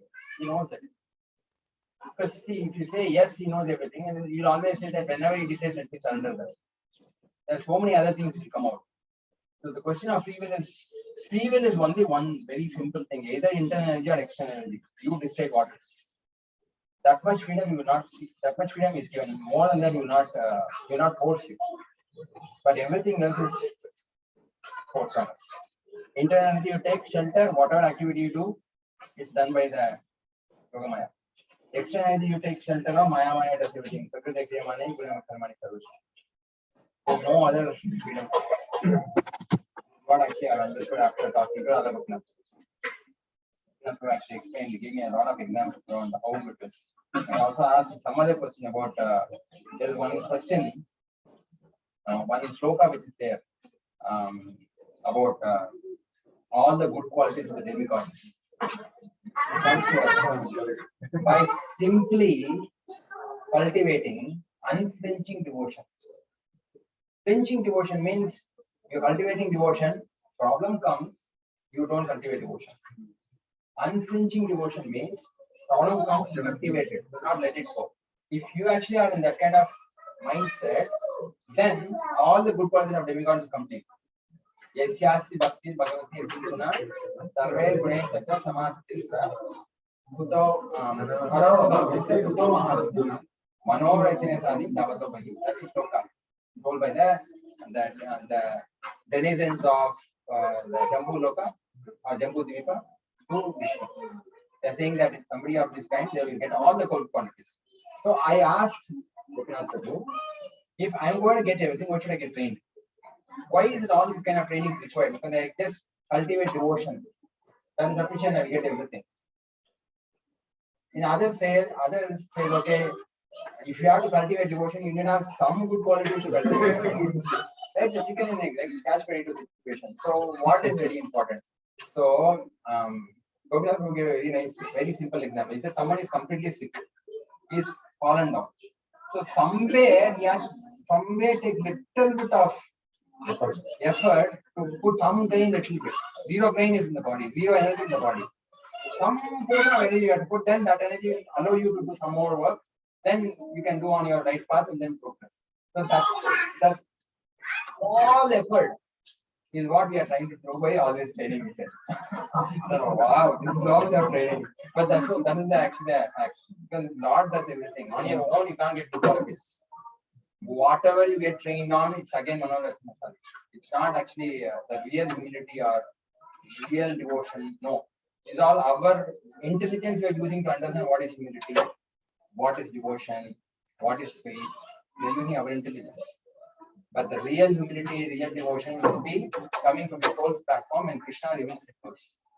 But when will he reveal? When he is pleased. I'm getting it? So the same thing I asked him, so he gave me the same kind of example. The free will is only to decide whether internal energy or external. Krishna knows everything, but he will not. Just like is Srimati Radharani forced to serve Krishna? Then if she doesn't, she's not forced to serve Krishna, then she can fall down sometimes. So many things can happen, right? I mean, she's the energy of the Lord. Gopis for that matter. Prabhu actually gave a lot of good examples saying that no, they choose to be like that. They will not fall down. By design, they choose to be like that. Then there won't be any free will, no. they use a free will in that way all the time. So similarly, you have an option, but you decide which you want. The Lord knows everything, but He will not actually will it first. He will act as if He doesn't know. That's why He sends all the acharyas to make us understand that first, I know it. How much I know? If you take this energy as shelter, what will happen? I know. If you take that shelter, I know what it is. But deciding, I leave it to you. I will not force you, because if I force you, then there's no freedom. This is what Krishna has spoken. It was convincing to me at that point in time, but I don't know what answer he gave. I'll try to understand more whatever. So if somebody can explain what he answered. What's repeating? What's repeating? And if you haven't heard anything, then I will make you think. This was one part of answer. Same context. We will also. One context is this one that he knows everything. Still, he doesn't interest in our question. That is one thing. And one aspect is about the time frame. Yes. Like this, whatever we have passed, future is for us because we are in one particular dimension. Correct. We are completely beyond space and time. This logic doesn't fit there. Like what is past, what is happening. He knows it, but he doesn't interpret. These two aspects I understand. What is the one? Other one you missed it, no? No, I spoke depending on two things, two more things. He might be knowing my past, present, and future, but I do not know my future. So, from my perspective, I have to work. He knows it. That's a different calculation Aspect. and I do not know. I have to work. So that is under my field. That comes. One more. Somebody missed out. Okay. He was not there. He came late actually. That is just one example of it. How Then five points. Prabhupada told Prabhupada discussing in 1977. Krishna says the Bhagavad explanation of the entire universe. It's not actually applicable. It's very difficult to prove it. Prabhupada said he was sleeping, suddenly he woke up and said, just like a crowd is actually put around this peg, it goes around. That is its limit of freedom. Similarly, the planets are going around with some unknown force. Some gravitational force is there around. Why is it actually fixed there? How does it understand why is it pegged like that? There are a lot of very good instructions. Krishna diary, TKG diary, the final days. Very nice one, which is not there in the Shastra. So openly tells these things. These are the Acharya's voice, right? So they get some extra information that is not there in the Shastra. Like one time actually he told HG Prabhu saying that someone needs to go to this planet where there are there's no one is a devotee, and Bhakti Siddhanta Thakur is expecting somebody to go there and preach. Suddenly, when he woke up and told this. So like this, there are many things which are nice to actually hear and understand. Yeah, a very interesting thing like about Prabhupada telling, because one is Bhagavatam, we understand Bhagavatam, but how does Bhagavatam play on a daily basis? We have to hear from Prabhupada. How does he do it? For example, dog is a condemned animal.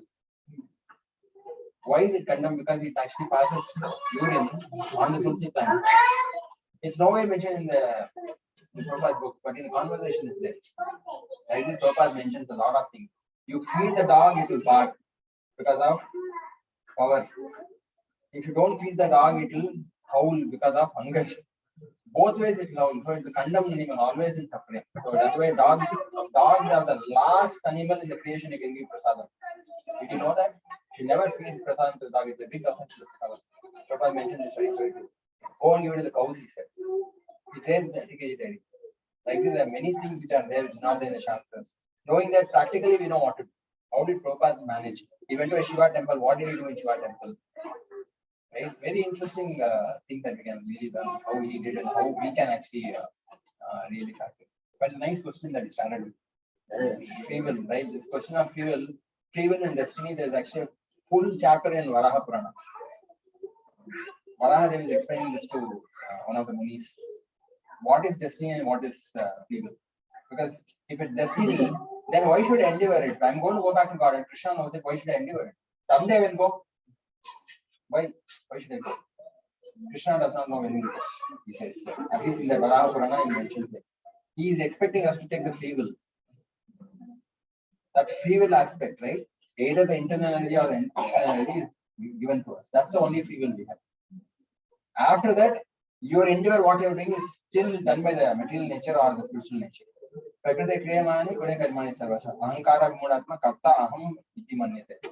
We are thinking that we are doing it. I am endeavoring. No, material energy is actually putting us there. Similarly, if you are in the Mahatma Mampartha Devim Prakriti Master, if you are in that, for the spiritual masters and pure devotees of the Lord, the spiritual energy is making them act like that. Why? Because they are giving full control to Krishna. Krishna is telling them how they should behave. They are behaving like that. That way, whatever they say is perfect. Because Krishna is making them do like that. They cannot be wrong. That way, Narada Muni just curses someone. It is not Narada Muni who is doing it.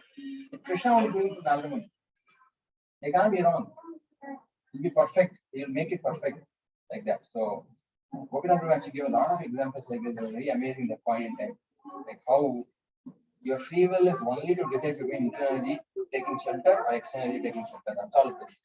Beyond that, whatever you are thinking you are doing, you are not doing it. It's done by the energy of the Lord. Because body doesn't belong to us. It's done by a puppet, like the three modes of material nature. That's for Maya, that's material nature. But devotees who are taking shelter of the spiritual energy, Yoga Maya does everything. How to act, what to do. The desire to serve the Lord is actually internal energy. The desire to independently enjoy without the Lord is external. That's free will. So, straightforward answer to that. But this is nice thing to learn. Yes, yes. Just give an example to explain how it is not free will, which we are actually thinking. So, free will, which you are thinking, that is also under three modes. So it is exercised only in spirituality. Then mercy of Guru is there. Yeah. Other than that, he gave this example that if I'm walking in the street, and if there is some sweet meat shop, and if I'm in Sattva-guna, I'll be tempted to eat sweets, that particular. But I think that, okay, today I chose to eat that sweet. Next day when I will go past the shop, that day I'll be tempted to eat samosa. I think that I am eating that samosa, but I am actually under the mode of Rajaguna, you can say, to eat that particular item. So actually the three modes are only controlling. I think that I am exercising the free will to eat this particular. Completely a puppet, right? The picture of that exercise, right? I don't want to really control and really the free will. Because it's only this. Either Mahatmanastu or there's no other way actually. Everything is done by them only. Krishna does everything. It appears that we are actually taking free will at every step. The free will at every step is internal energy or external energy. So serve Krishna or not. What happens after that, all the details are because even in spiritual nature, when you are chanting Hare Krishna, we don't know whether Krishna is getting peace or nothing. But the Lord knows everything, right? He knows. But endeavor is what we have. Very interesting. That whole chapter of endeavor and destiny. If destiny is already written, so why actually endeavor? Right? And if endeavor is everything, I can change the destiny then. Correct? No, which is also not correct. Even if you work hard, I can't become Bill Gates. This is actually Karmava and Daivava. Hey, Vada here. Anna Vada. Daiva Vada. Maya Vada. It is Karmava. It is Daivava. Daiva Vada. Yeah. But there are a lot of interesting things actually from, especially when you meet Prabhupada's disciples, like, don't ask them, don't ask them questions around free will and ask them what is your association with Prabhupada? How did you get Prabhupada into your heart? They really are so much into having Prabhupada in their heart. They may not know everything in the Shastra. They are not great speakers. But they definitely are sold out to Prabhupada, no doubt about it. We are not able to get that our Guru Maharaj into our heart like that fierceness. How are they able to get so much of love for their, like for example, when you read the Leelamrits, right? Leelamrits, like Yamuna Mataji was asked to make the rice. She went to the pantry car and asked and said, I'm ready to jump out. Because Prabhupada disciples could not say a no to Prabhupada. Either yes or I die. Wow, that is little high for me. right? See, we go back and tell Guru Maharaj, these are the options we have in the hotel, or whatever it is. These are the options we have, right? We tell, then Guru Maharaj will say, okay, another guy in the world I have to take care, right? So it's very difficult actually. But those, how did they get that fierceness? Somehow they got Prabhupada into their heart because they are special souls. Prabhupada always said, Bhaktivinoda Thakur sent them to me. Definitely they are not ordinary personalities because 8 years, 10 years, they sannyas, and then year 15 years over, first initiation, and they know what is happening, right? So it is tough. But how did they get sannyas in 3 years, 4 years now? Because see, Jagannatha came in 69, 73 took sannyas. 71 took sannyas. 68, 69 he came. 3 years. 2-3 years. 2-3 years sannyas. It's all like unimaginable for us. How impossible? Bhakti Parashadam Sorry, he was coming Jayapataka Maharaj. So Jayapataka Maharaj was sitting in front. Bhakti Parashadam Maharaj, as his assistant, he was sitting behind. So Maharaj thought to give him a sannyas. So they were driving in the car. So Maharaj turned and said, Bhakti Parashadam, whatever his name, Purushottam, you would like to take sannyas? Maharaj, Bhakti Parashadam Maharaj didn't hear properly. He said, Maharaj want to give something. He said, yes Maharaj, I will take. He said, okay. So then Maharaj arranged for sannyas, everything. So then he called in the night. Tomorrow morning you get the saffron dress and danda. Maharaj, for what? Hey fool, I told you that you said you will take sannyas. And he was good. No, I didn't tell about that. He took sannyas like that.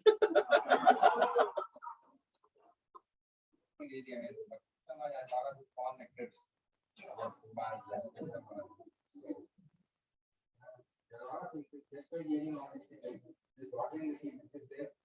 In that you see the preface, it's mentioned, the Prabhupada is mentioned in the purport of someone actually reads lifestyle of Rajya. Immediately they become a devotee. So Maharaj has mentioned, Giriraj Maharaj very nicely mentioned, someone who reads Chaitanya Charitamrita, like just understand lifestyle of Lord Chaitanya, they will become Krishna conscious, no doubt about it. His behavior is so wonderful. He is written in Watering the Seed that if somebody understands Prabhupada's lifestyle, immediately they will become devotees of Krishna. They'll be delivered, he says. Not even just becoming Krishna conscious. They'll be delivered. So many pastimes are there like that only. Really. Because Prabhupada's only intention was to make sure that everyone gets attracted to the parampara. Because the parampara will take the care of delivering. Otherwise, practically impossible. I was reading Mahabharata the other day. It's mentioned small mistakes these people made, like Arjuna. They had to go to hell. They just see and come. Not that they lived there and suffered, but they saw. You see them, why are we? Every moment we make so much of mistakes. Sometimes we actually say something, some people get offended. We don't realize that how difficult it is. It's not easy to go back to God. Only by mercy we can go. But how mercy will come? Unless we are attached. The Prabhupada mentioned this to the Gaudiya Vaishnavas. When they all came and asked, like, these people are not trained in Mayapur, 1975, I think, in the hut, Mayapur. And Prabhupada actually told the Gaudiya Vaishnavas, they may not be very qualified, but they have only one good quality. If I tell them to cut their throat, they will do it for me. That is the fierce attraction they have for Prabhupada. That's the only quality we should somehow gain. That one quality alone will deliver us back to Krishna. Our attachment to the Parampara, our spiritual masters, Prabhupada. That somehow we have to actually cultivate in our lives. Because other things are very difficult for us to cultivate. We can't compare ourselves with all our spiritual masters when it comes to quality and things like that. How much ever do with whatever intelligence, because all of us have different intelligence, right? Different capacity, different what you call aspirations in that. So all of us cannot actually follow the same level of standards as like others. Then we get demotivated sometimes. This fellow does Nirjala Ekadashi every time. So I can't actually go back to God. This fellow definitely goes. And if he goes and they put this fellow as the yardstick there, right? You will get scared, right? You'll go and tell him, oh, where in Prabhupada who says mentioning you have to do Nirjala every Ekadashi? Preach is very important. Don't follow Ekadashi. Then you will say it's not Nirjala, it's Nirlaji Ekadashi. So now we'll come here right? To follow all these things. Right? So then you'll be in two minds, right? Yeah, maybe I should not. Now I also didn't make progress. I am fulfilled on now. Right? Why is it required? Why are they so scared? So you can't. See, the squirrel and Hanuman cannot be compared. You be genuine with yourself. Krishna knows what is your sincerity, and he will deliver. That's all is very important. So don't compare yourself with others. They are able to follow a higher standard of Krishna consciousness. You be sincere to yourself. Then you will make progress. As long as you are sincere and genuine, you will make progress. Going to told me a very nice example about this about 2-3 years back. We'll stop after this. Okay. So he gave a very wonderful example about how even in our life, when you do sadhana, be sincere in your level. Don't kill yourself in sadhana. I asked him, what does it mean? He said, in Ramayana, you know Hanuman, right? If you see all the characters, they were genuine, sincere. All this, when the question was asked, like, who can jump, right? All of them actually came and said what they can do. They didn't boast more than that, right? Because of all of them being sincere, Hanuman actually came out and then really his position as a great personality came out. If imagine Angada said, I can go and come, nothing would have happened. They had a conversation. He said, I can jump, but I don't know how to come back, right? Jamban said, I have done it in the past, but I don't know, my age won't allow. Then all of them were quiet, and for some time, then Jamban told Hanuman, you actually have the power. Then, if somebody reminds you that, you get that power back. If they were all sincere, because of that, this came out. Similarly, in Krishna consciousness, don't compare experience with Hanuman. You be yourself, but be sincere. That you actually ask your question, what sincerity can I do? Sometimes we compare others and if they can do, why can't I do? No. Same thing in family also sometimes. That lady is able to do, why can't you do? Don't do all these things. Be genuine with yourself. Ask yourself, are you being genuine for Krishna, for your Guru, for your Prabhupada? Then you'll actually be, you can make progress. And end of the day, it's up to the Lord. We may be, because I hear the Soka Krishna Prabhu is passing away. Many of you have heard about it. Maharaj very clearly said that. I mean, you are nowhere compared to him. Not recorded. Recorded? Oh, okay. It's okay. He said like he's nowhere close to any like Gauranga Prabhu or Govind Prabhu. But he said he's so genuine. Because he's genuine, get delivered easily. So that is what we should actually cultivate. The simplicity and genuinity is very important. You are making mistakes in life, at least accept I'm making a mistake. Go and try in front of the Lord. How do I get over it? Right? That's better than actually going and say I'm a great guy because I'm the group of all swans here. And obviously I have to be like a swan. At least I'll put a dress like this and come and sit here. But internally I'm a crow. How will it actually deliver me? I feel very dishonest inside. When I go out, I say like I don't belong to this place, but I'm still actually come out carrying on. Otherwise, others, my counsel will come with a hammer and hit on my head, right? So, right. So, but then you be genuine because all of us are trying to help each other. As long as you're genuine, you'll make progress. Okay. Beyond this, your small intestine start eating the large intestine because of hunger.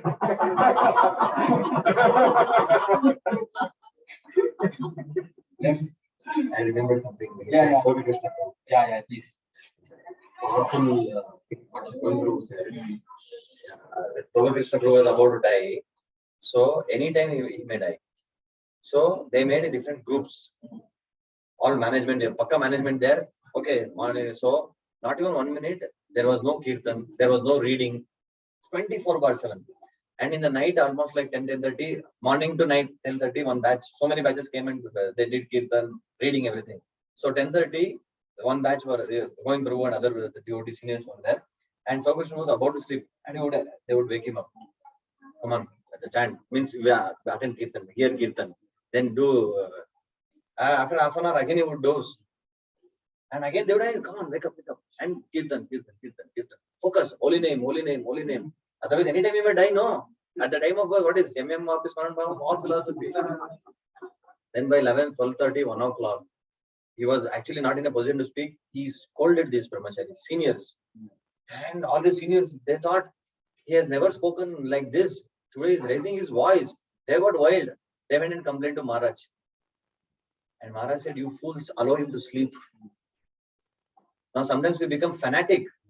So Maharaj said, these devotees could not understand this. Anytime he may die, it's okay, let him die peacefully, no, at least let him sleep properly.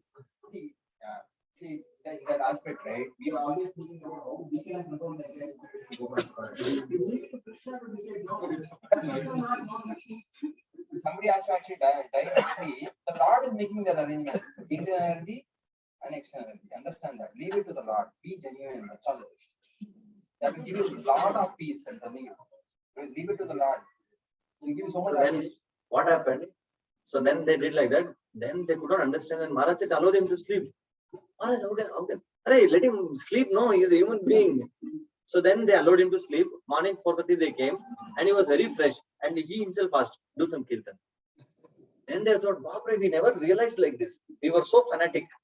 Many times this fanaticism actually spoils, kills actually. See here, he has to sleep, he has to take rest. He's a patient first of all already. And on top of that, you are not allowing him to sleep also with your fanatic understanding. Bapre, what tremendous harm you would have, disservice you would have done that. Yeah.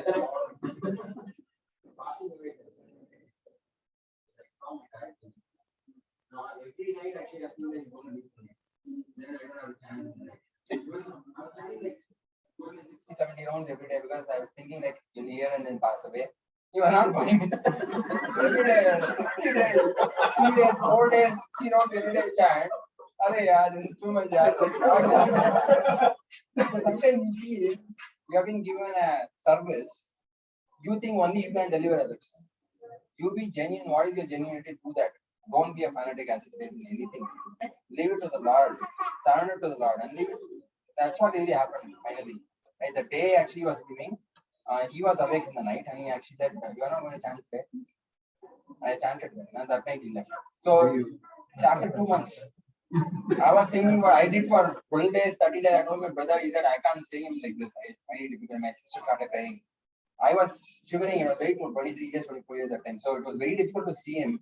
And chant also. My mouth was like, was shivering. I was not able to chant. I was stammering quite a bit. To see somebody dying is not easy. And also sit and chant, imagine. To see somebody else, imagine if you have to die, where will you chant? In fact, Gauranga Prabhu mentioned, so Krishna Prabhu is glorious. How many of our senior brahmacharis were so qualified, let this kind of passing away? Induduna Maharaj came, then some devotee from Vrindavan gave Radhakund garland for him. Radha Maharaj himself was there. Yes, Toka, they are going to wait for you. Please go, let everything be. So he explained everything. It was like amazing. How many of us can have this kind of opportunity? Very rare, strange, but simple people can get this easily. But just be genuine. I'm not expecting that you be dumb. Be genuine, that's all. Stop here. Actually, Gauranga was saying, You feel like Rahul Hardy. You feel like Rahul Hardy. I'll say something and leave it and I'll pick it up. I'm not going to pick it up. I'm going to drink, okay? I'm going to break my fast.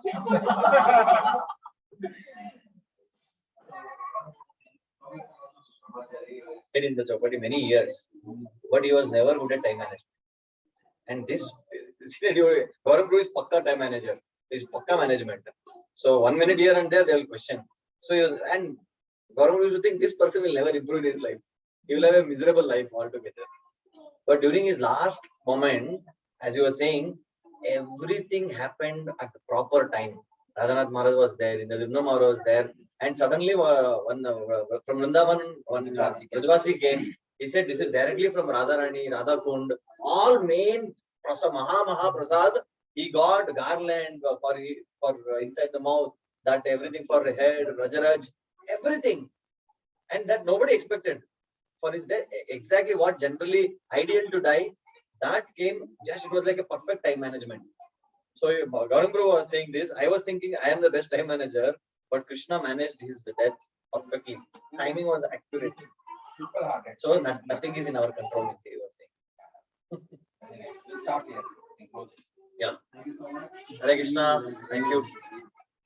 Now we are going to have prasadam. You all mentally can have. What are the menu you want to know?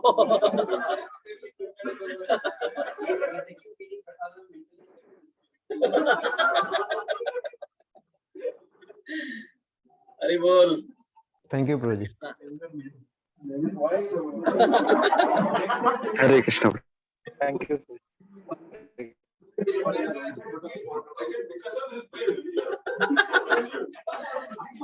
Haribol will take leave. Thank you for attending online. Hare Krishna. You want to know the menu for today? Okay, we'll close. Hare Krishna, Hare Krishna, Krishna Krishna, Hare Hare, Hare Ram, Hare Ram. Ram. Bhagavatam ki jai. Srila Prabhupada ki jai. Jai. His grace to form a Garam Prabhu ki jai. outreach. I was so silent and they came and asked me. You know, all this thing actually. Right? That was a very funny thing. Shubha Vilas Prabhu was there. Again, Yeah. You can end. Shubha Vilas Prabhu was there. He had Surbipin base that time. He had outreach. 3 days.